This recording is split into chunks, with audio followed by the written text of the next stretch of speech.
नमस्कार शेतकरी मंडळी. आपले स्वागत आहे आपल्या घोरपडे पाटील ऑफिशियल या यूट्यूब चॅनलवर. आज आपण बोलणार आहोत एका अशा विषयावर ज्यामुळे देशभरातील शेतकऱ्यांना मोठा फायदा होणार आहे. चला तर मग आता सुरू करूया. आजचा विषय आहे तार कुंपण योजना 2025, 90% पर्यंत शासन अनुदान. महाराष्ट्राचे सध्याचे कृषीमंत्री हे श्री दत्तात्रय भरणे आहेत, ज्यांनी 2025च्या ऑगस्ट महिन्यात या पदाचा पदभार स्वीकारला. त्यांना या पदावर नियुक्त करण्यात आले आहे आणि ते शेतकऱ्यांच्या हितासाठी काम करत आहेत. महाराष्ट्र शासन पीक संरक्षणासाठी शेतकऱ्यांना शेतीभोवती तार कुंपण लावण्यासाठी आर्थिक सहाय्य देते. भौगोलिक परिस्थिती व सरकारी धोरणानुसार भविष्यात योजनेत बदल होऊ शकतो. अधिक माहितीसाठी जवळच्या तालुका कृषी अधिकारी कार्यालयाशी संपर्क करावा.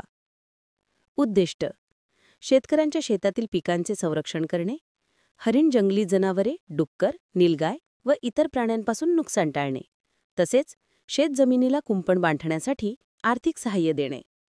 योजनेचे मुख्य मुद्दे: 1. अर्जदार पात्रता. महाराष्ट्रातील शेतकरी, लघु, सीमांत आणि प्रामुख्याने अल्पभूधारक शेतकऱ्यांची प्राधान्याने ही योजना आहे. शेतकऱ्याच्या नावावर 0.20 हेक्टर ते जास्तीत जास्त 6 हेक्टरपर्यंत जमीन असणे आवश्यक आहे. शेतकऱ्याजवळ आधार कार्ड, 7/12 उतारा, बँक पासबुक इत्यादी कागदपत्रे असणे पाहिजेत. 2. अनुदान, सबसिडी. एकूण खर्चाच्या 90% शासन अनुदान. उर्वरित खर्च शेतकऱ्याने स्वतः करायचा आहे. जास्तीत जास्त 50,000 ते 60,000 रुपयांपर्यंतचे अनुदान जिल्ह्यानुसार व नियमानुसार बदल होऊ शकतो. 3.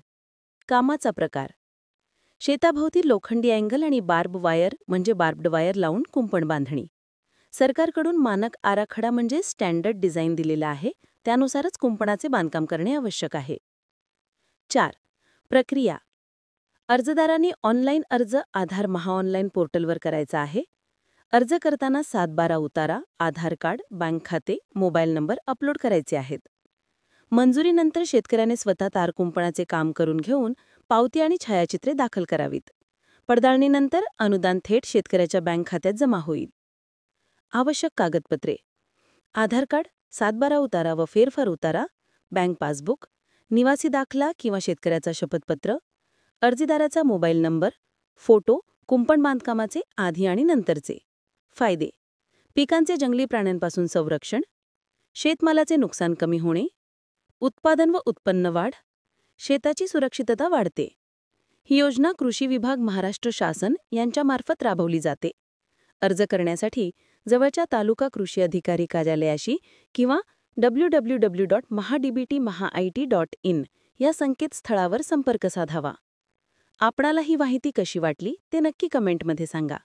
व्हिडिओ आवडला असेल तर लाईक, शेअर आणि आपल्या घोरपडे पाटील ऑफिशियल चॅनलला सबस्क्राईब करायला विसरू नका. धन्यवाद आणि पुन्हा पुढच्या व्हिडिओत भेटूया.